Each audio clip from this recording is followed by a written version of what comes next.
오늘 설교의 제목은 주인이 바뀔 때 일어나는 일이 되겠습니다. 말씀을 나누기 전에 잠깐 인터넷에서 읽었던 글 하나를 소개해 드리겠습니다. 작년 하반기부터 동네에 신장 개업을 하는 가게가 늘고 있었다. 그런데 경제가 어렵다 보니 1년을 버티는 가게가 없었다.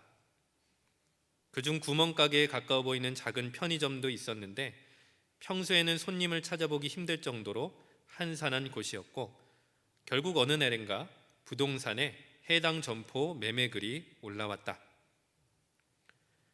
그리고 몇 주 꽤 놀라운 광경을 목격하게 됐다.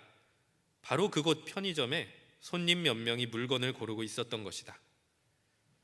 궁금해서 잠깐 내부를 쳐다보았다. 평소와는 다르게 선반에 물건이 꽉 차 있었고, 가게 바깥에는 홍보 배너를 잘 보이는 곳에 세워두었다. 누리끼리 하던 형광등도 어느샌가 밝은 색으로 바뀌어 있었다. 무엇보다도 낯선 것이 하나 있었는데 주인의 얼굴이 바뀐 것이었다. 이전 주인은 재고가 쌓이는 것이 정말 싫었나 본지 물건도 갖다 두질 않고, 과자는 종류별로 한 봉지씩 아무렇게나 쓰러져 있었고, 음료수도 몇 병 없었다. 우유처럼 유통기한이 짧고 바로바로 처리해야 되는 음식물은 아예 갖다 두지도 않았다. 나도 간식거리를 사러 두어 번 들렀으나 텅 빈 선반과 피로감이 잔뜩 묻어있는 주인의 표정을 본 후에는 일부러 훨씬 더 먼 편의점을 다니고 있었다. 주인이 바뀐 후 생기를 뿜어내는 공간을 바라보며 결국 좋은 주인이 운영하면 가게가 확 달라지는구나 다시금 생각하게 됐다. 이 글 제목은 주인이 바뀐 편의점이라는 글이었습니다. 여러분들에게 소개해드린 것처럼 망해가는 사업체 혹은 망해가는 가게가 기사회생할 수 있는 기회가 주어진다면 그 길은 아마도 딱 한 가지일 것입니다. 운영하던 주인이 바뀌는 것이죠. 더 좋고 더 열정이 있고 더 재능이 있는 주인을 새롭게 맞이하면 가게는 사실 달라질 수밖에 없는 것입니다. 좋은 주인을 만나면 인테리어도 바뀔 것이고, 상품도 바뀔 것이고, 종업원도 바뀔 것이고, 분위기도 바뀔 것이고, 우리가 생각할 수 있는 모든 것이 바뀌게 되는 것입니다. 그래서 일단 주인이 바뀌면 분위기가 확 달라지기 때문에 평소에는 방문하지 않던 사람들도 가게를, 점포를 지나가다가 한 번씩 들리게 될 것이고, 상품도 많아지고 살 것도 많고 서비스도 좋다면 바로 그곳에서 그 서비스를 얻고 또 상품을 구매한 다음에 어떻게 되냐면 사람들에게 입소문을 내는 것이죠. 가게 주인이 바뀌었는데 너무도 잘 되더라 하는 것입니다. 꼭 다시 한번 나와 같이 가보자, 소문이 나기 시작하는 것이죠. 본문에는 좋다라고 말하기에는 너무도 아쉬울 정도로 훌륭한 소문이 났던 한 교회를 소개하고 있습니다. 바로 데살로니가 교회가 되겠습니다. 그럼 왜 좋은 소문, 훌륭한 소문이 났는가? 그것은 바로 데살로니가인들의 주인이 바뀌었다는 것을 받아들인 사람이 있었기 때문입니다. 새로운 주인, 그분은 바로 오늘 본문 10절의 제일 마지막에 나오고 있는 예수 그리스도이십니다. 데살로니가인들은 원래 우상을 주인으로 섬겼던 사람들, 즉 이방인들이었습니다. 그런데 그중 어떤 사람들이 예수 그리스도를 새로운 주인으로 받아들이고 믿고 신뢰하고 의지하며 살아가겠다고 결심을 했고, 그런 사람들이 모여서 자연스럽게 교회를 세우기 시작했던 것입니다. 그런데 희한한 일이 일어났습니다.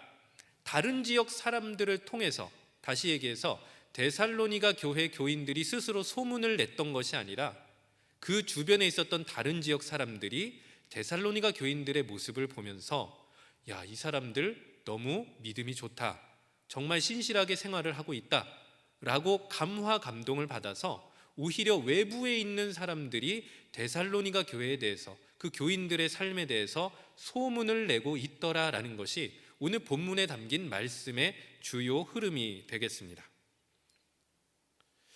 얼마나 많이 바뀌었길래, 얼마나 많이 감동 감화가 되었길래 소문을 낼 수밖에 없었을까요?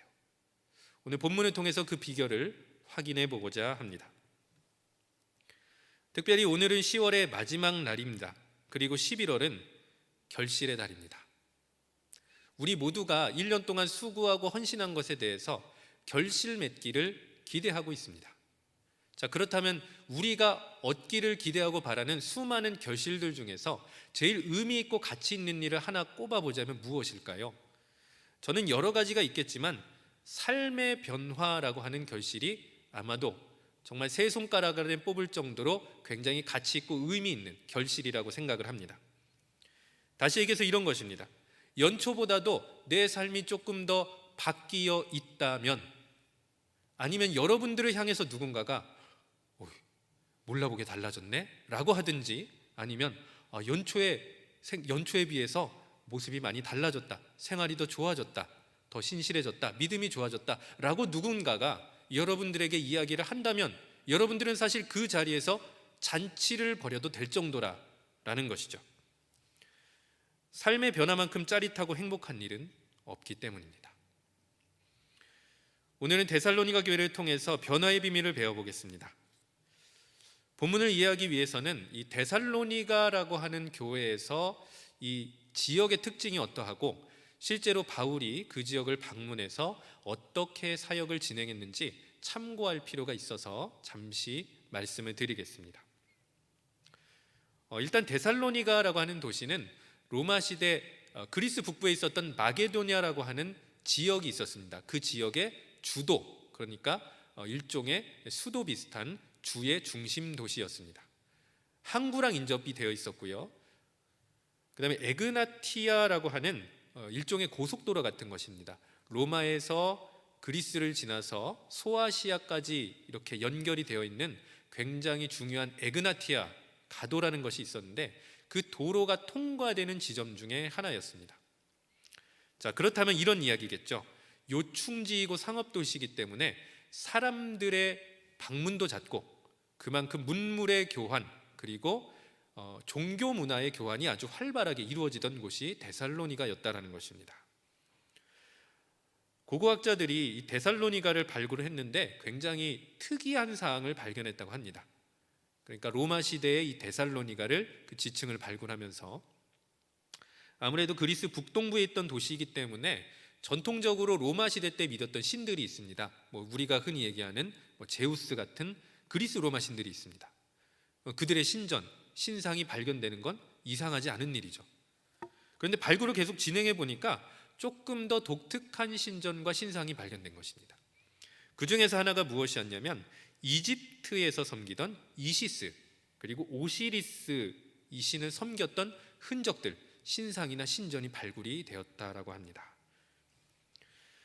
한편으로는 황제 숭배와 관련된 증거도 발견이 되었는데요. 로마 초대 황제였던 복음서에서는 아구스도라고 되어 있고 아우구스투스라고 하는 사람이 있는데 양아버지가 누구냐면 여러분들 잘 아시는 율리우스 시저입니다. 케사르라고도 합니다. 그런데 동전이 발굴이 됐는데 동전에 얼굴이 새겨져 있었습니다. 바로 시저의 얼굴이 새겨진 동전과 동전 주조터가 발굴이 되었다라고 합니다.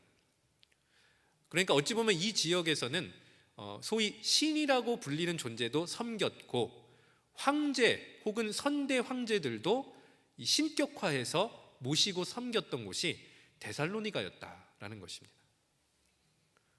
신으로 섬길 만한 모든 존재를 신격화하고 섬겼던 우상 숭배의 도시 이 데살로니가, 영적으로 보면 어떤 곳인가요?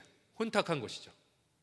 사도 바울은 이 소식을 접하고 알았기 때문에 내가 기회가 닿는다면 데살로니가를 반드시 방문하리라 마음을 먹고 있었던 것 같습니다. 그래서 유럽 선교의 첫 번째 기지였던 빌립보를 떠난 다음 그 다음에 방문해서 복음을 전했던 곳, 그곳이 무엇이었냐면은 데살로니가라는 도시가 되겠습니다. 그리고 바울이 복음을 증거했던 그 이야기가 사도행전 17장 1절부터 9절까지 기록이 되어 있습니다.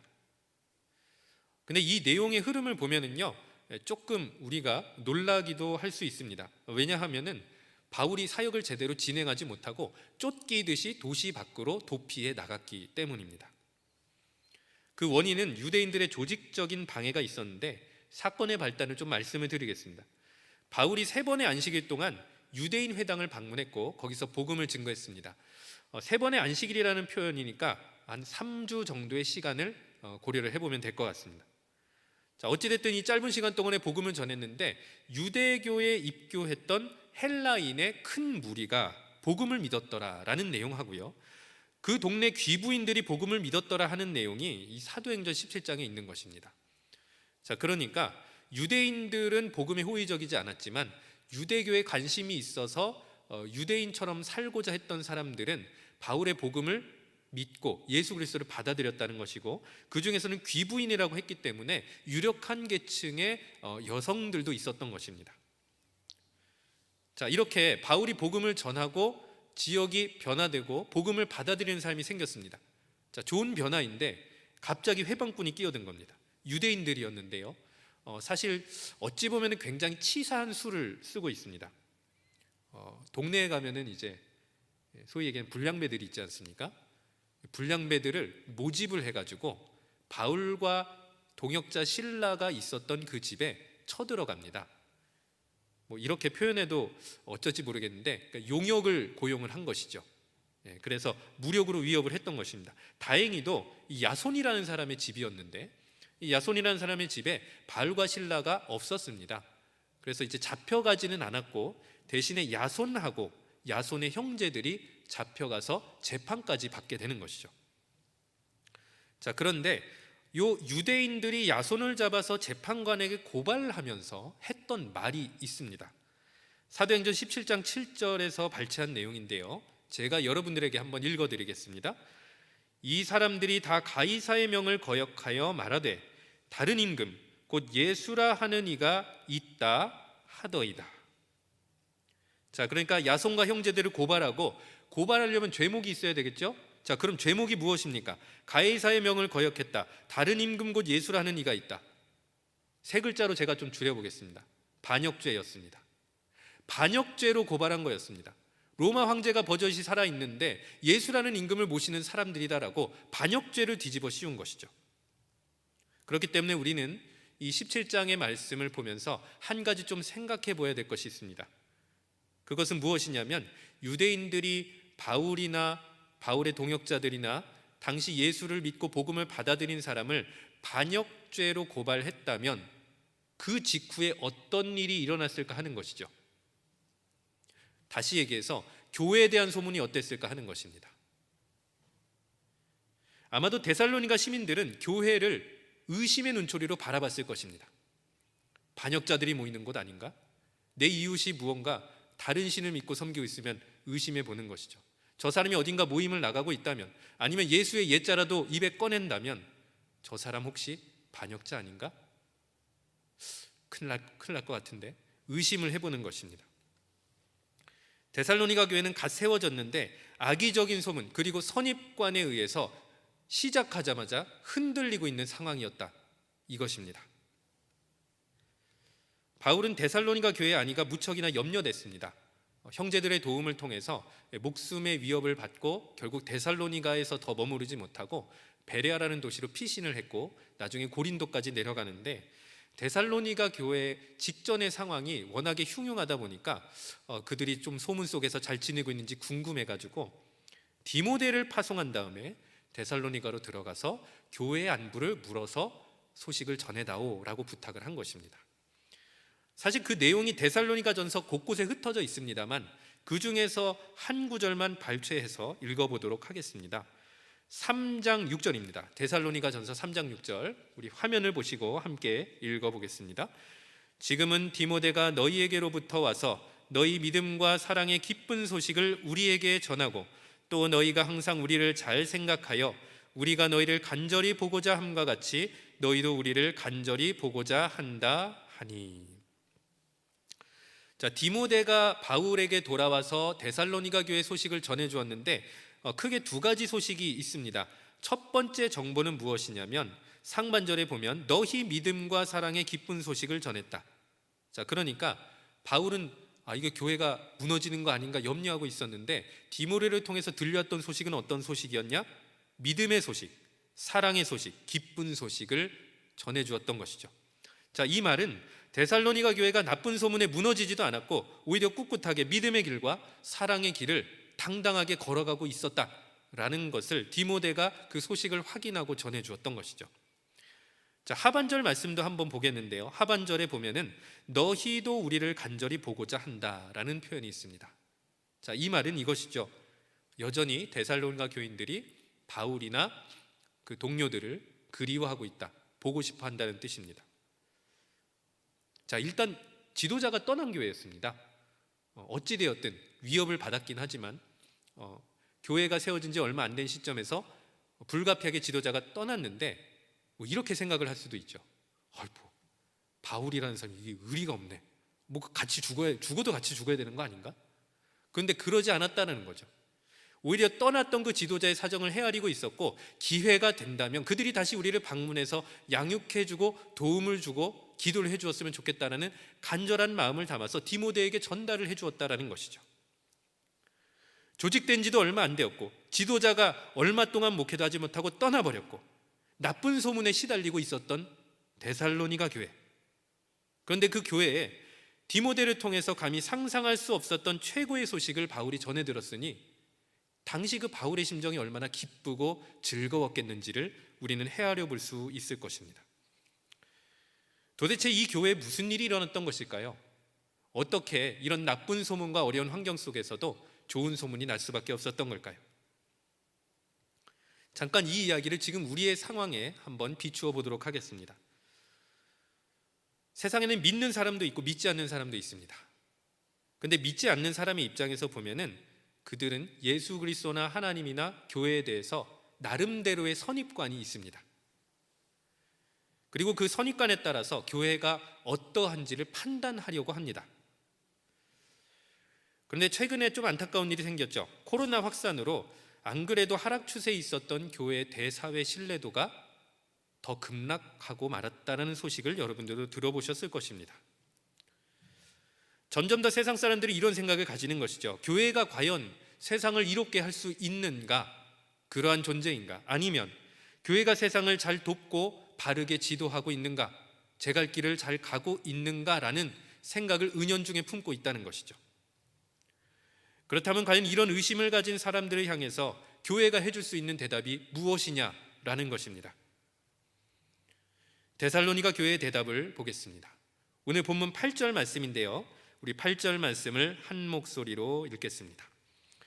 주의 말씀이 너희에게로부터 마게도냐와 아가야에만 들릴 뿐 아니라 하나님을 향하는 너희 믿음의 소문이 각처에 퍼졌으므로 우리는 아무 말도 할 것이 없노라. 먼저 상반절 말씀을 눈으로 보겠습니다. 주의 말씀이 너희에게로부터 마게도냐와 아가야에 들린다, 이렇게 되어 있습니다. 근데 아가야는 당시 그리스의 중부하고 남부를 다 통칭하는 지역이겠고요. 마게도냐는 아까도 설명을 드렸듯이 데살로니가의 주도이면서 데살로니가보다 조금 더 북쪽에 있는 지역을 다 포함하는 데가 되겠습니다.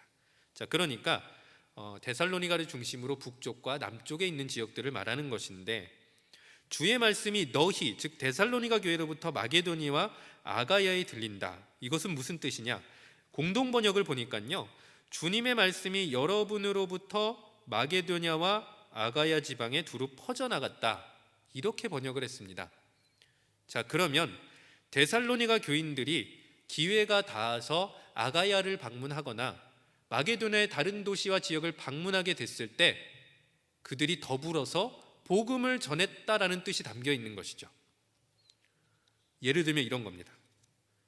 전도를 너무 하고 싶습니다. 가족 전도를 시도를 했습니다.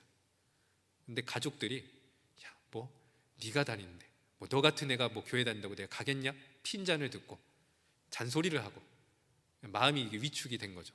가족 전도는 도무지 안 되겠는데 기도만 해야겠다. 자, 그리고 나서 아예 그럼 전도를 하지 말까? 그냥 기도만 할까? 라고 포기했던 것이 아니라 가족 전도가 안 되니까 도리어 내 친구들이나 이웃들, 내 지인들에게 복음을 전하기 시작했더라. 예를 들면 이런 상황인 것이죠. 어쩌면 데살로니가 교회는 반역자의 무리라는 소문이 돌았기 때문에 도시 내부에서는 조금 조용하게 혹은 조심하게 지냈을 수도 있습니다.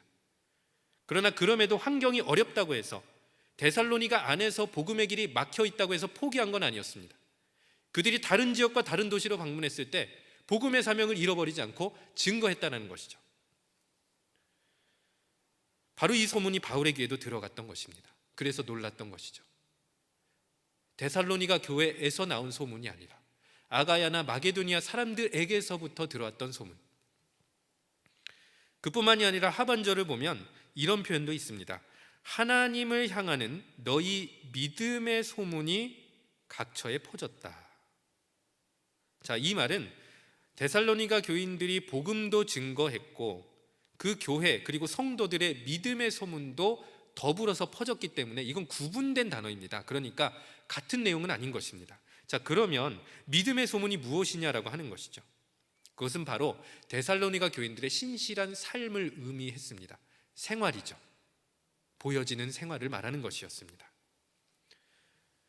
자, 그렇기 때문에 데살로니가 교인들의 삶, 즉 믿음의 소문이라는 것은 그들이 전한 복음의 품질 보증서와도 같은 것입니다. 이런 것이죠. 복음을 들었습니다. 아가야 사람들이 복음을 들었고 그 다음에 마게도니아 사람들이 복음을 들었습니다. 그리고 나서 데살로니가 사람들의 생활을 살펴보니까 별로 그런 것입니다. 닮을 만한 모습이 없는 것이죠. 그렇다고 하면은 복음이라는 것은 사실 전달은 되었으나 받아들이긴 어려울 것입니다. 신뢰도가 떨어지기 때문이죠. 그런데 반대였습니다. 데살로니가 사람들의 생활도 너무 신실했기 때문에, 그들이 믿음 생활을 잘했기 때문에, 어디에서나 본이 되었기 때문에 그들이 전했던 복음도 거기에서도 매력을 느꼈던 것이죠. 저 사람들이 전한 이야기가 진짜이겠구나, 받아들일만 하겠구나, 교회에 다닐만 하겠구나 결심하는 데까지 이를 수 있도록 그들의 삶이 뒷받침이 되었다라는 것이죠. 이 정도까지 얘기하니까 과연 데살로니가 교인들의 생활이 어느 정도인지가 궁금해져서 데살로니가 전서의 9절 하나를 좀 찾아보도록 하겠습니다. 데살로니가 전서 4장 9절 말씀이 되겠고요, 화면을 보시면서 함께 읽으시면 되겠습니다. 형제 사랑에 관하여는 너희에게 쓸 것이 없음은 너희들 자신이 하나님의 가르치심을 받아 서로 사랑함이라. 자, 바울이 이렇게 기록했습니다. 형제 사랑에 관하여는 너희에게 쓸 것이 없다. 자, 이것은 사실 칭찬입니다. 엄청난 칭찬입니다. 형제 사랑에 대해서 굳이 다시 편지를 통해서 강조할 필요가 없는 것이죠. 왜일까요? 너무도 완벽하게 알아서 실천하고 있기 때문이죠. 그래서 거기에 대한 소문까지 디모데를 통해서 들려올 정도로 그 어려운 상황 속에서 형제들끼리 서로 격려해주고 위로해주고 사랑하는 그런 모습들이 뚜렷하게 나타나고 보였기 때문이지요. 그렇기 때문에 너희에게 쓸 것이 없는 것입니다. 100점, 200점, 300점짜리이기 때문에 굳이 재론할 필요가 없는 것이죠. 그러면서 하반절에서 말하기를 자신이 하나님의 가르치심을 받아 서로 사랑합니다, 이렇게 되어 있습니다. 그러니까 아마도 바울은 이 데살로니가 교회에서 머물렀던 처음 몇 달 동안에 형제 사랑에 대해서는 가르쳤을 것입니다. 그리고 나서 그 가르침을 받은 채로 바울과 일행은 떠난 것이고, 그러나 가르침은 남아 있었고 그 가르침을 소중히 여기고 어찌됐든 지도자가 떠나도 계속해서 실천을 해갔던 것이죠. 다시 얘기해서 복음의 가르침에 철저하게 순종하고 그 모습이 생활에 반영되어 있었고 소문이 날 정도였던 데살로니가 교인이 복음까지 전하니 그 복음이 사실 신뢰도가 있고 매력이 있고 받아들일 만한, 외부인들이 보기에도 소문을 낼 만한 정도였던 것입니다. 그러므로 오늘 우리는 이 본문의 말씀을 통해서 데살로니가 교인들이 비록 그들이 신앙생활한 지는 오래되진 않았어도 분명한 변화의 증거들이 있었다라는 점을 확인해 볼 수가 있겠고요.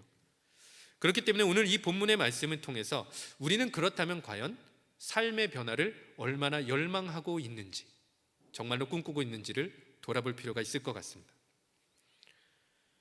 어떤 선교사님의 이야기입니다. 인디언 원주민 마을의 추장이 생일을 맞이해서 생일 축하를 해야겠다 생각하고 있는데 아무리 기다려도 이 생일 초대가 오지 않는 것입니다. 궁금해서 혹시 먼저 방문을 해보았습니다. 그랬더니 사람들이 잔치 같은 것도 준비하지 않고 추장님만 혼자 덩그러니 있어서 추장님 오늘 생일로 아는데 잔치 같은 거 벌이지 않으십니까? 물어봤다라고 합니다. 추장의 대답이 의외였습니다. 왜 생일 잔치를 하지요? 나이를 먹는 데는 어떤 노력도 들이지 않습니다. 나이는 그냥 저절로 드는 것입니다. 선교사 입장에서는 조금 황당한 이야기이기도 해서 이렇게 물었다라고 합니다. 아니 추장님, 생일 때 축하를 안 하면 도대체 언제 축하를 하십니까? 물어봤더니 추장이 이렇게 대답했다고 합니다. 더 나아질 때 축하하는 것입니다. 지난해보다 올해가 더 나아지고 새로워지고 현명한 사람이 되었으면 그때 저는 축하를 받을 것입니다. 이렇게 답변을 했다고 합니다. 신앙생활을 하면서 우리가 누릴 수 있는 다양한 복들이 있습니다. 그 복 중에 하나가 무엇이냐면 변화의 복입니다. 여러분들 변화되기를 사모하시기 바랍니다. 좋은 소문이라고 하는 것은 사실 변화된 삶에서 뿜어져 나오는 것입니다. 영등포교회가 변화의 복을 받고 변화된 삶이 되어 좋은 소문이 나는, 그리고 좋은 소문이 나는 성도, 좋은 소문이 나는 교회가 되기를 간절히 바랍니다. 다음으로 우리 9절과 10절의 말씀, 바로 데살로니가 교회가 어떤 소문의 내용을 퍼지게 되었는지를 확인해 보도록 하겠습니다. 본문 9절과 10절 말씀 한 목소리로 읽겠습니다. 그들이 우리에 대하여 스스로 말하기를 우리가 어떻게 너희 가운데 들어갔는지와 너희가 어떻게 우상을 버리고 하나님께로 돌아와서 살아계시고 참되신 하나님을 섬기는지와 또 죽은 자들 가운데서 다시 살리신 그의 아들이 하늘로부터 강림하실 것을 너희가 어떻게 기다리는지를 말하니 이는 장래의 노하심에서 우리를 건지시는 예수시니라. 세 가지 내용을 살펴보겠습니다. 먼저 첫 번째로 데살로니가 교인들이 바울을 환대했다라는 것이고요. 두 번째 내용은 복음을 믿고 우상을 버린 후에 하나님만을 섬겼다라는 내용, 마지막 구절은 예수 그리스도의 재림을 간절하게 기다렸다라는 세 가지 내용을 바울이 소문으로 접했던 것인데, 그럼 그 소문을 전해준 사람들이 누구냐면 아까 말씀드렸던 아가야와 마게도냐에서 데살로니가 교인들의 복음을 전해 듣고 믿게 된 사람들이 그 소식을 전해 소문을 내어 바울에게까지 이르게 된 것이었습니다. 여기서 가장 중요한 내용은 저는 두 번째라고 봅니다. 바로 회심에 대한 이야기입니다. 회심이란 무엇이냐? 내 인생의 운전대를 더 이상 내가 잡지 않고 예수 그리스도께로 맡겨드린다는 뜻입니다.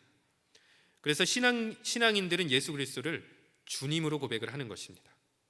예수 그리스도를 주인으로 고백하고 대접해 드리는 것이 회심이다라고 정의를 내릴 수가 있습니다. 자, 그렇다면 데살로니가 교회가 예수 그리스도를 진정으로 영접했다는 증거가 있는가? 역시 이것 또한 데살로니가 전서에서 확인해 볼 수가 있습니다. 우리 마지막으로 데살로니가 전서 2장 13절을 보겠습니다. 함께 읽겠습니다. 이러므로 우리가 하나님께 끊임없이 감사함은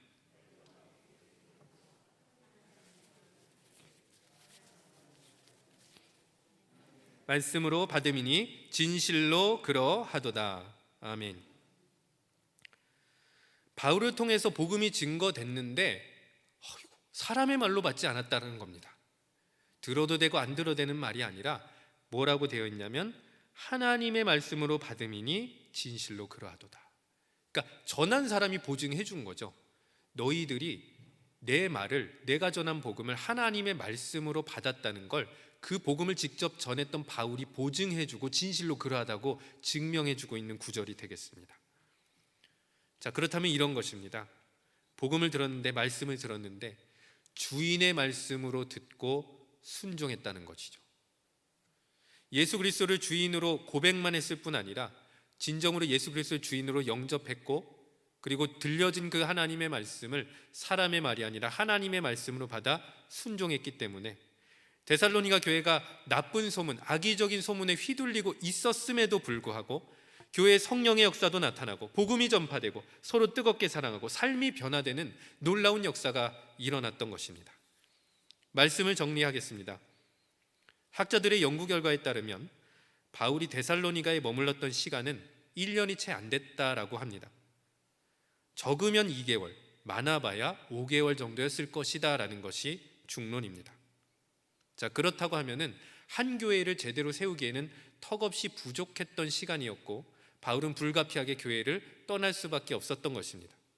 어찌 보면 지도자가 떠난 상황에서 교회를 계속해서 세워나간다고 하는 것, 데살로니가 교인들 입장에서는 엄청나게 큰 도전인데 거기에 덧붙여서 반역자의 모임일 수도 있다는 나쁜 소문까지 오고 가는 상황이었던 것입니다. 자, 그런데 들려왔던 소문은 바울의 염려를 완전히 뒤집어 놓았습니다. 오히려 잘 믿고 있고 서로 사랑하고 있고 다른 지역에 가도 복음을 전하고 있는 교회가 너무도 잘 되고 있다라고 하는 증거, 교회가 잘 성장하고 있다는 증거, 믿음의 길을 굳건하게 걸어가고 있다는 증거의 소문을 바울이 듣고 기쁨으로 펜을 들어 편지를 썼던 것이 바로 데살로니가 전서였던 것입니다. 사랑하는 여러분들, 신앙인은요 짧은 만남으로도 변화될 수 있습니다. 예수 그리스도를 1분이라도 만난다면, 그분을 내 삶의 주인으로 1분이라도 진지하게 제대로 받아들이면 변화가 될 수밖에 없는 것입니다. 예수 그리스도를 여러분들의 삶의 주인으로 고백할 뿐 아니라 주인으로 대접을 해보시기 바랍니다. 변화의 은혜가 여러분들의 삶을 강타할 것입니다. 이 특별한 은혜가 여러분들 모두의 삶 가운데 역사하기를 간절히 소원합니다. 변화된 삶을 통해서 좋은 소문이 나는 영등포 성도, 좋은 소문이 나는 영등포 교회가 되기를 간절히 소원합니다. 기도하겠습니다. 은혜와 사랑이 풍성하신 하나님 아버지, 신앙생활을 해오면서도 아직도 변화되지 못하는 우리의 모습을 불쌍히 여겨 주시옵소서. 우리가 고집을 피우며 계속해서 잡아왔던 우리 삶의 운전대에서 손을 내려놓게 하시고, 이제 예수님께서 우리의 삶의 진정한 주인이 되어주셔서 우리의 삶을 변화시켜 주시고 좋은 소문이 나게 하시고 매력이 넘치는 그리스도인으로 살아갈 수 있도록 은혜를 부어 주시옵소서. 영등포 교회가 이 험악한 세상 속에서 좋은 소문을 내는 훌륭한 교회로 세워질 수 있도록 은혜를 베풀어 주시옵소서. 이 모든 간구 우리 주 예수 그리스도의 이름으로 기도드립니다. 아멘.